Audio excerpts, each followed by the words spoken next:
Are you prepared for life's biggest moments, like purchasing a home or expecting a child? Willmaker protects your family, property, and assets easily and affordably anytime, anywhere. Swap costly attorney fees for America's #1 estate planning software and experience the online ease of creating your living trust, power of attorney, and much more. Willmaker is easy to use, 100% secure, convenient, trusted, legally binding, and you can save money on legal fees. Estate planning on Willmaker is anything but overwhelming. User-friendly guides give you the ability to customize every aspect of your plan and revise documents whenever, wherever. With plans beginning at just $89, Willmaker services save you a lot more time and money than hiring a lawyer. Take the free quiz on willmaker.com, that's WILLMAKER.com, to find the solution that works for you through all of life's exciting changes. You can ensure a secure tomorrow today by using code Minimalist10 to get 10% off. Okay, busy parents, I have to share an amazing new way to listen and, more importantly, keep up. It's called Jam. Your podcasts are important to you, but sometimes you need a quick fix of news, parenting tips, or just something to get your brain started for the day. Jam isn't an alternative to podcast, far from it. Just like there's time in the day for TikTok and Netflix, Jam provides a great way to get a quick summary of what's going on from lots of voices. A great way to start listening before diving into a podcast. Each jam consists of episodes that are only 1 to 3 minutes each, and when getting set up, choose the right mix of jams to complete a daily playlist of episodes from each. And obviously, I'd never tell you to stop listening to podcasts, but Jam is a great way to start listening every single day. Again, just a few minutes to catch up with my favorite publications and creators, and then podcast time. Listen and learn with short audio playlists delivered daily via text. Text Minimalist to 552266. That's Minimalist to 552266 to get Jam for free today. If you have fewer choices and more engagement, your kid's going to be happier and hopefully less wasteful, because all that really matters is when that product comes home, is your kid going to play with it for an hour, or are they going to play with it for years? Hello and welcome to the Minimalist Moms podcast. I'm Diane. I'm a mother of 3 living in Columbus, Ohio. I'm trying to make room in my life for what matters by getting rid of the clutter and living life with purpose.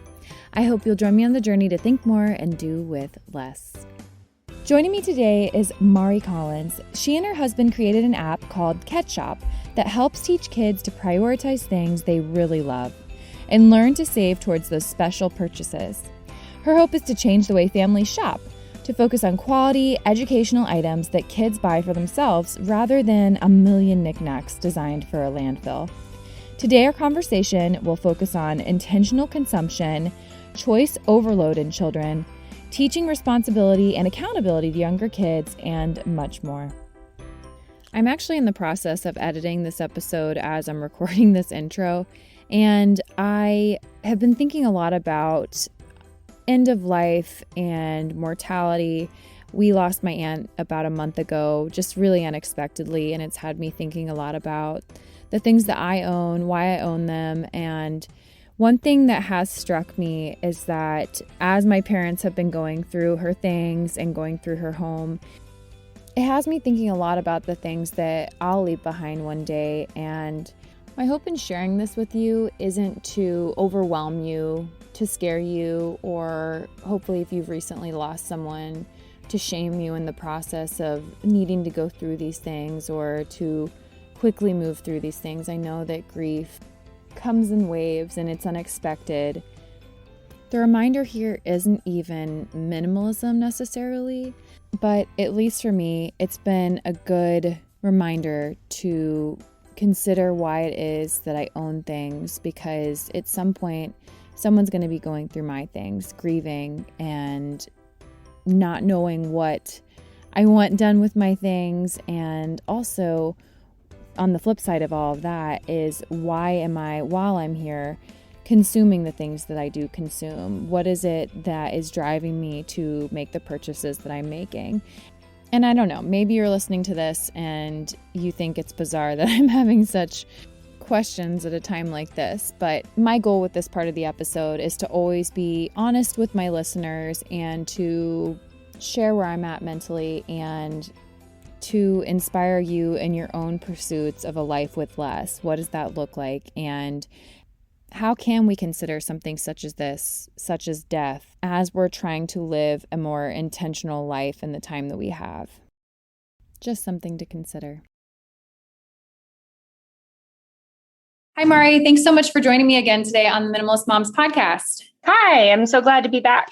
So I say again, because you and I actually had recorded this conversation, I guess a couple months ago. And after going through it, we talked so long on our Zoom call that it stopped and we started another one and I've lost that second part of the conversation. So we're like, let's just chat again and re-record the conversation. So I'm glad to have you back here. I'm glad that we're finally going to get this conversation out to the listeners of the Minimalist Moms podcast. We're going to be talking about teaching self-regulation, intentional consumption, choice overload in children, all of this really fascinating stuff. And it all is centered on an app that you created called Catch Up. So let's first introduce you to the listeners, and then we'll get into the app and then talk a little bit more about what I just described. So why don't you go ahead and introduce yourself? So my name is Mari Harris, and I am a mother of 3. I have a 2.5-year-old, a 5-year-old, and a 7-year-old. Believe it or not, my house is very noisy and often messy. And so my husband and I have put together an app for families, and it's called Catch Up. It is essentially a tool to help parents organize the products that their children want to buy and are saving up towards. So it focuses on teaching children responsible spending as well as kind of clutter management. Tell me what your background is and what prompted you to begin this app.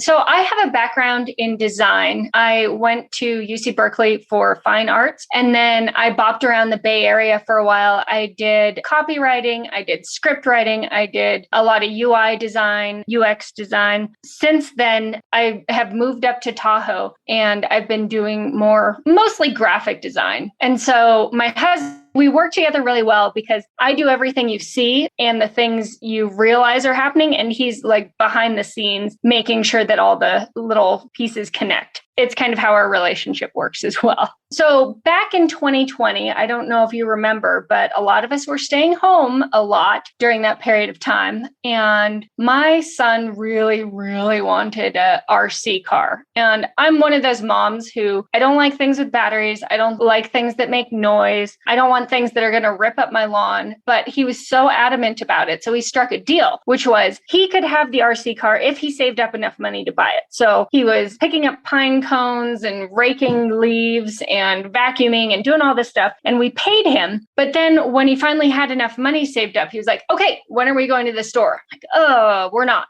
So how about we go on Amazon? And we just looked, and there were literally 500,000 RC cars to choose from. And he wanted to look at every single one, and he kept being seduced by everything that he saw. There'd be an ad for a candy bar, or there'd be an ad for a skateboard, and he'd get distracted and be going on all these tangents. And all I wanted to do was keep him focused on the goal that he worked so hard to get to. And then with so many options, it took us forever. And I couldn't just let him choose and walk away because he was signed into Amazon with my credit card. And who knows what's going to happen there. I know that I don't want my son to buy any old thing he wants. It was really frustrating. And it was this experience where it should have been joyful. It should have been rewarding. I was looking forward to it being a learning experience for him. And we ended up just arguing and being bummed and disappointed. After that, I was just thinking about how could that experience have been better. What I really wanted was just to be able to curate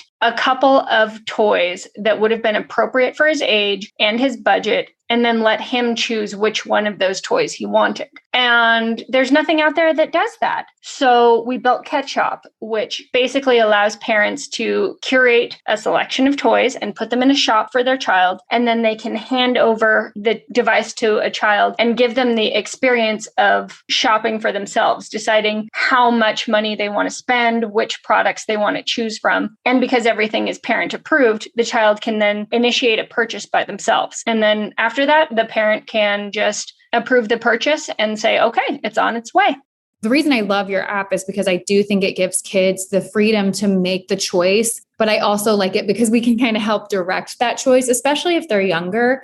For example, my kids had a lemonade stand this summer and they immediately wanted to go spend the $35 that they made, which I'm like, that's pretty impressive. You made $35. But anyways, I was like, no, you can't spend it. But then that's not really teaching them the best habits long term. So I think there is some gray area here. And that's why I like the freedom to kind of dictate the list and then allow them to make those decisions. Yeah. At some point, your kids are going to make financial mistakes. And the idea is you want them to do it while they're young. You want them to spend their $35 on snacks that they eat up in one day and suddenly they have belly aches. They're like, well, that was a bad choice, rather than protect them from those mistakes until they're 20 and then they have a credit card and then they go into $100,000 of debt. So giving kids the freedom to have choice, but within a safe range, is really kind of our goal as a company. And I mean, I still make frivolous purchases from time to time, even living a minimalist lifestyle for 11 plus years. It happens. And sometimes it's okay. And sometimes it's okay because it teaches you, every moment is a teaching moment for the future in one way or another. So I guess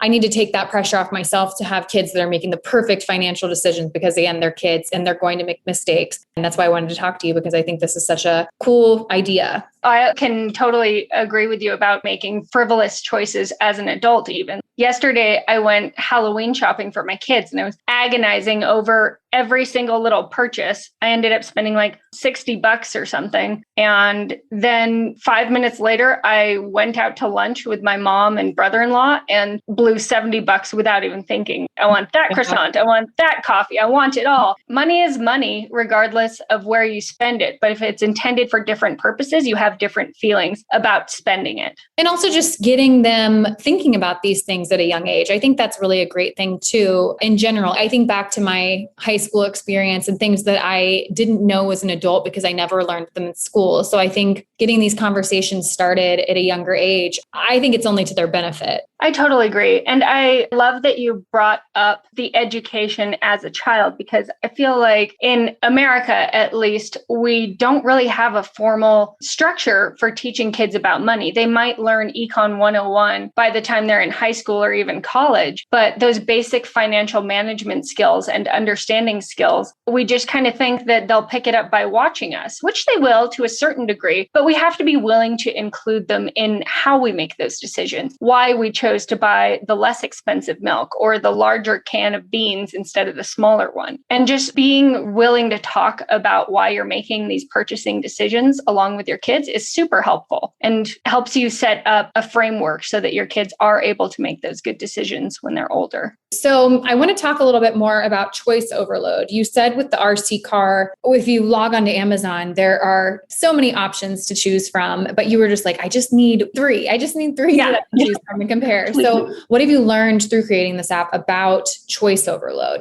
Oh my gosh, it's so interesting. This is one of my favorite topics. Humans always want more choices. We think that the more choices we have, the more likely we are to choose the very best thing. And heaven forbid we shouldn't get the very best thing. But there's been a lot of research lately into how happy we are after we make the choice. And it indicates that when you choose from a smaller set, you end up happier with your choice than if you have a lot more options. I think the most famous example of this is in the year 2000, there was a jam experiment. And what they did was they offered customers to taste either 24 jams in some stores or 6 jams in other stores. And the people who got 24 choices, they loved tasting them all, but fewer people actually bought jam. And those who did were less happy with the result than when you only had 6 options. The stores, hearing that, started offering fewer sample options because they're like, well, we want people to buy. But from a consumer perspective, it's also really interesting because if you have more options to choose from, no matter what you choose, you might say, oh man, I love strawberry, but if I leave the raspberry behind, is that the right choice? It was so close. Another study that I really, really love is focused on children and the effects of choice overload with them. And it was run out of Northwestern University, a researcher named Mikal Maimaran. She put a bunch of kids into a room and gave them either 2 Curious George books or 7 Curious George books to choose from. And so these were all pre-readers, so they weren't necessarily going to be reading it, but they got to look at the books for as long as they wanted. The kids who chose between 2 books spent more time reading the book and less time choosing. When they had 7 books, they spent a lot of time choosing, but only a little bit of time engaged with the book that they ended up choosing. And her theory is that perhaps you only have enough attention for one thing, and that turns into choosing. If you have lots of choice, it's fun to look at everything you can pick from. And so the kids were spending all of their energy choosing, but then when they actually had the book, they'd kind of run out of gas. Whereas the kids who had fewer choices knew exactly which book was more appealing, and then they spent a lot more time looking at it. So we built Ketchup on this idea that if you have fewer choices and more engagement, your kid's going to be happier and hopefully less wasteful, because all that really matters is when that product comes home, is your kid going to play with it for an hour, or are they going to play with it for years? So I love the idea of setting up a framework to make sure that your kids have a good opportunity to be successful and learn these tricks to not being wasteful and reusing things and continuing to play with toys. Yeah, I've heard it put FOBO, so it's the fear of better options. And I like that. Yeah, once you make a decision, you're like, was that the right decision? Should I have chosen differently? Would I be happier if I chose differently? It's like this being dissatisfied perpetually because you just keep comparing what you should have done versus like what other people have done. And again, I think there's a benefit to knowing the way that other people have used a product, but also we're all so different. And maybe even if you gave something 2 stars, I talk to my husband about this all the time. Like, what a benefit and what a blessing to live in this day and age of technology and access. And yet it also seems like there is a darker side of that. Access to things is overwhelming, and it can cause to like overeating if we have access to too much food. Like, we have more food options now than we ever have on the face of the earth. And I think that like our brains weren't necessarily wired for that, or maybe we weren't wired to have the access so quickly as we have had it. Look at the 90s compared to now. There have been radical changes in our accessibility of, again, fill in the blank, so many things. I don't think that we're necessarily healthier now than we were in the 90s. No. Well, it's interesting you bring up your struggle with FOBO, which is a new term I'm going to add to my personal dictionary. I didn't quote it. I read it once. It's really interesting because I think in child rearing, there is a lot of pressure to make sure your kid is learning piano and doing team sports and doing individual sports and taking art lessons. And if you don't do all of these things with your kid, they're going to fall behind or not reach their full potential somehow. One of my personal heroes is Emily Oster, who's written a bunch of books on pregnancy, early childhood development. And she's an economist who focuses on what the numbers say rather than traditional wisdom. One of the topics in her book, The Family Firm, is nothing comes for free. These extracurricular activities, you don't find time for them out of nowhere. So if you are deciding that your child's going to be an ice skating champion, that might mean that your family's not eating dinner together. And is that a trade-off that you're willing to do? Or if you decide that you guys are going to go sign up for a week-long soccer camp, that means that you aren't going to go on the family vacation that you were planned. And so there's always these trade-offs that you have to make. And it's easy to think that you can just add and add and add and put more and more into your life, but you're always giving something up, even if you don't realize it. This is kind of like outside of what you're talking about, but you're talking about giving up. Saying yes to one thing is a no to the other, and saying no to something is saying yes to another. I like to think about that a lot when it comes to my decision making.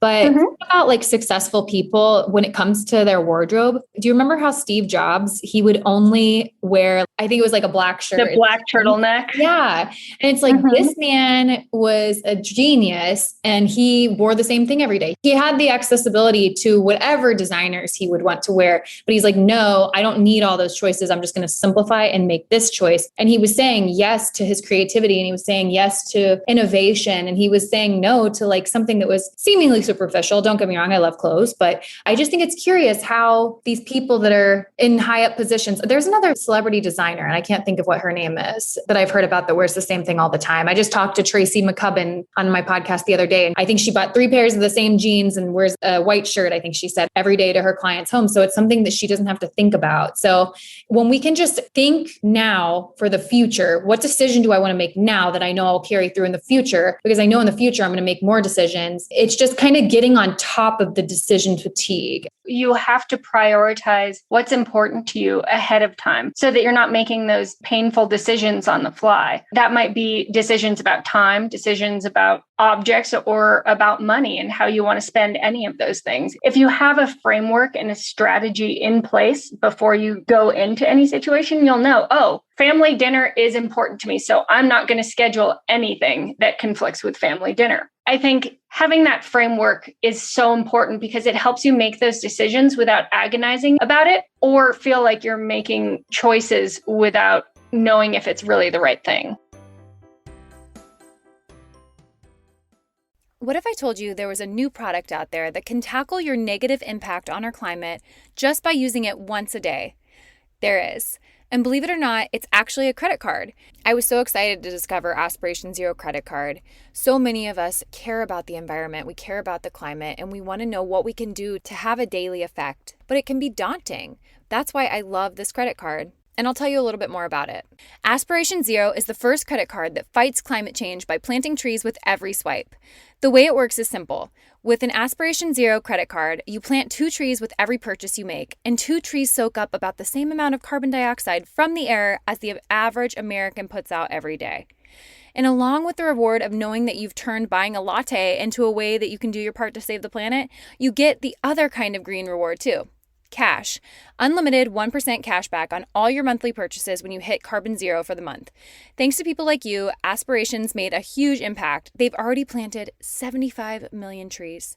Make your dollars make a difference. Apply for the Aspiration Zero credit card today and earn a $300 welcome bonus after spending $3,000 in the first 90 days. Apply right now at aspiration.com/minimalist to go carbon neutral effortlessly and earn a $300 bonus. Go to aspiration.com/minimalist. The Aspiration Zero MasterCard is issued by Beneficial State Bank, pursuant to license by MasterCard International Incorporated. Good credit required. Terms and conditions apply. Millions of Americans experience thinning hair. It's more than common. It's actually normal, but it's not openly talked about, especially amongst women. Going through it can feel lonely and frustrating. If you're among one of the 30 million women that are impacted by weakened or thinning hair, know you're not alone and that there's a solution you can trust to deliver results. I want to tell you about Nutrafol. It's the #1 dermatologist recommended hair growth supplement. It's clinically shown to improve your hair growth, thickness, and visible scalp coverage. It supports healthy hair growth from within by targeting the 5 root causes of thinning, which are stress, hormones, environment, nutrition, and metabolism through whole body health. In a clinical study, 86% of women reported improved hair growth after 6 months. And 3,000 plus top doctors and stylists recommend Nutrafol as an effective and high-quality solution for healthier hair. Who doesn't want that? It's a simple addition to your daily routine. You can grow thicker, healthier hair and support my show by going to Nutrafol.com and entering the promo code MINIMALIST to save $15 off your first month subscription. This is their best offer anywhere, and it is only available to U.S. customers for a limited time, plus free shipping on every order. Get $15 off at Nutrafol.com, spelled Nutrafol.com. Promo code MINIMALIST.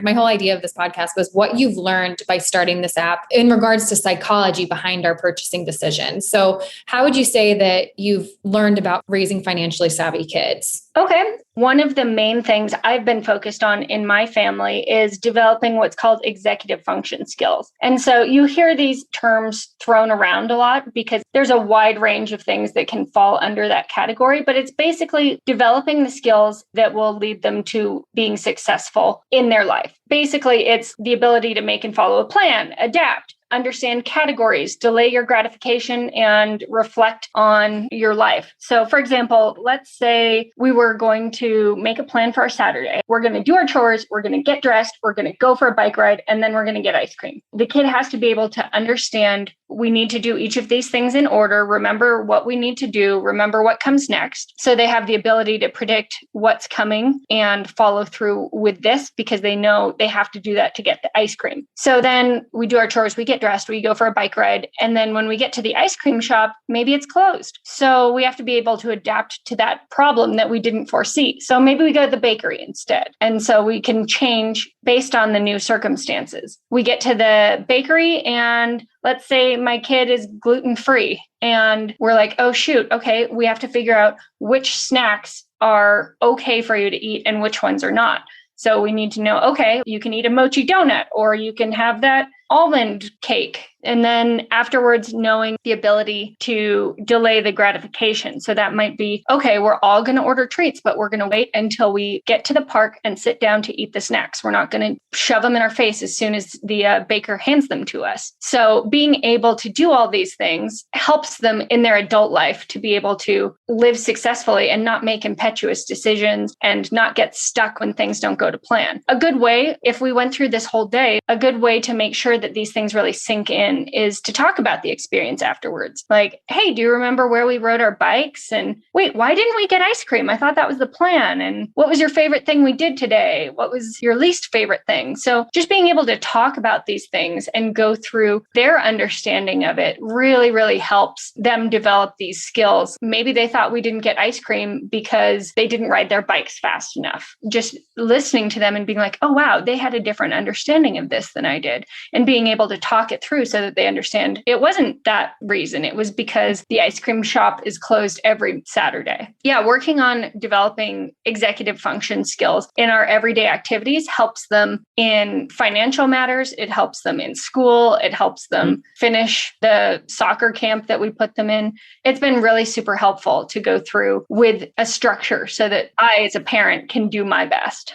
This is also good. I don't want to let you go before I ask you the final question I was thinking about in regards to goal setting. It's where we ended on our last episode, and it was actually the part that got cut off. So hopefully you can share with us again how you think that catch up is beneficial in goal setting. And I want to know what you've learned about goal setting with kiddos when it comes to your app. For reaching goals, I think it's super important to set up boundaries so the kids know what to expect. Let's say your kid's goal was to buy a new bike. They need to know that when they're working towards a bike, they can set money aside just for that. And then they can have the money they use for snacks and stuff. But they know ahead of time that all the money isn't going to the bike or all the money isn't for snacks. Making sure the kid understands these guidelines so they know what to expect in the future. Helping them by breaking this job into bite-sized tasks. So if this bike is, let's say, $500, that's a lot of money for a kid. So maybe you celebrate and say, okay, every time you reach another $50, that means we're a tenth of the way there. So when you reach $50, we'll have a dance party celebration. When you reach $100, we'll have another one, and so on and so forth, so that they feel that there is something that they can win at along the way. In that same way, you want to praise the effort along the way, not the result. You don't withhold the praise until they reach the $500. Yay, you get your new bike. You want to help them celebrate the small milestones along the way so they feel encouraged, and they also see that their efforts are paying off. Because in the end, whether or not they decide to buy the bike is besides the point. It's the fact that they're following through with something that they said they were going to do, and they're trying hard, even if they don't do it perfectly. Finally, I think consequences should be positive if you can, and they should be connected to what the problem was. So for example, let's say your kid was saving up towards that bike and they decide to blow $100 on bunch of toys that weren't on their goal. So yeah, that stinks because they're not going towards their goal. But I wouldn't say, oh, you blew your money, no TV for a week, because it's like TV is not related to the goal you're setting. You would say, oh, well, I guess we're not going to have a dance party because the money that you were saving is gone. And I guess you're further from your goal. So in that case, it's showing a natural consequence for making a mistake rather than kind of an arbitrarily dictated by a parent punishment. So by having boundaries so kids know what to expect, breaking the job up and celebrating along the way, it really helps kids feel like they're making progress towards their goal, which is really the important thing. Was there anything that we missed that you wanted to share with the listeners before we wrap this up? One thing that I do, and my kids absolutely love this, is when my kids do make mistakes, like maybe they're mean or they don't listen or they just do some bonehead choice. I always tell them about times when I was a kid that I failed or made a bad decision, and then how I persevered or how I picked myself up after that. And just hearing the idea that parents made bad mistakes, it's funny. It's relatable, and it helps kids understand that, like, even though this is a big deal right now, in the long term, it'll be okay. One of their favorite stories is I tried to steal chocolate from my uncle's house. And so I grabbed a bunch of Hershey's Kisses and shoved them into my pockets. This was when I was a child, not recently. But I shoved all these Hershey's Kisses into my pockets and like left them in there, and my body heat melted them. And so my pants just turned completely brown. It looked like I'd pooped my pants. And that was the last time I ever put chocolate in my pocket. These kind of stories talking about I made a bad decision, I stole chocolate, I put it in my pocket.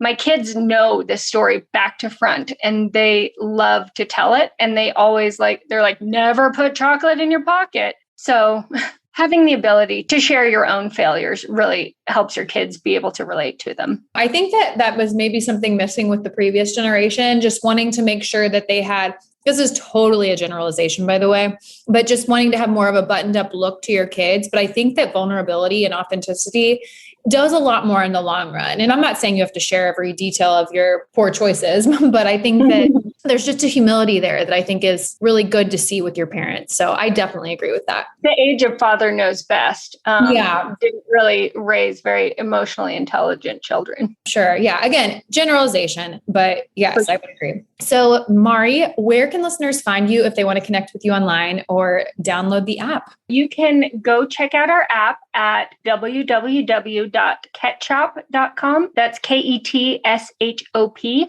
like ketchup, but ketchup. And from there, you can find links to download. We are also available on the App Store and Google Play. And then if you want to check us out on Facebook or Instagram, we are at ketshop-app. And I would love to hear feedback from other people who are struggling with some of the same regulation issues with their kids. As we wrap things up here, I'm going to ask you the two questions that I ask every guest. And the first one is, what has been a beneficial resource to you that you want to share with the listeners? So I have been doing HIIT workouts for the last 5 or 6 years, and I love them. I am not the kind of person who runs ultra marathons or can spend a lot of time working out, but I do care about my health quite a bit. So I love these high intensity interval training workouts because it's like a half hour of just totally kicking my butt, and then I'm good to go for the day. So yeah, I love that. It's kept me healthy and it takes up very little time. I did that yesterday with Benji. I was pushing him in the stroller and I was like, I only ended up doing it for 6 minutes, but I did a minute run in the stroller and then 30 seconds off. And I just did that for 6 minutes. Again, baby steps, people. But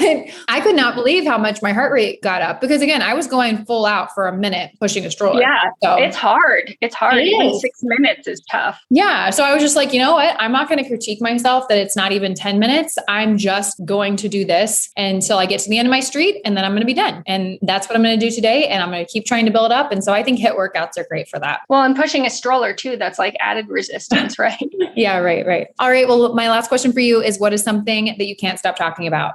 I have been a member of Tahoe's Connection for Families, which is a early childhood development and parenting advice organization here in Tahoe. And it is amazing. It has literally provided all the advice I rely on as a parent. They do have a podcast now. So even if you're not in the Tahoe area, you can tune in. The founder, Lorraine Meyer, just has such sensible advice that really values and respects kids. Just being able to hear something that's like, oh, that totally makes sense. That really resonates with me. Of course, that's why a child would think that. And it's super community oriented. And I've met most of my local friends there. So yeah, the Tahoe's Connection for Families podcast, I highly recommend it. Tune in. It's very casual, informal, but in like 12 minutes, you can get answers to everything that's bothering you about your little kids. That's one of those examples I was talking about earlier of the accessibility to information and to the people in our community. Like that's such a cool thing that we can just go online, shoot out a question really fast and get a ton of suggestions. Sometimes it can be dark depending on don't Google it. Don't Google how to potty train your kid because it won't turn out well. Or I'm just saying like people in general can be incredibly cruel on the internet when they would never say things like that to your face. But I feel like this is a good ending of this conversation. It kind of wraps back to what we were talking about there at one point. So again, Mari, thank you so much for joining me today. I'm glad we were able to reconnect and get this done. It was great talking to you again. What did you think of the episode? If you enjoyed this conversation, I want to encourage you to leave a rating and review if you haven't done so yet. Leaving a rating and review is the best way you can help this podcast continue to succeed and grow. Again, thank you to everyone who supports the Minimalist Moms by listening, leaving those rating and reviews, or following along on social media at Minimalist Moms Podcast. As always, I invite you to keep the conversation going at minimalistmomspodcast.com, and there you can find links to the Instagram account, my Facebook page, and where you can find me all around the web. Thank you for joining up on this journey. I wish you a lovely week as you think more and do with less.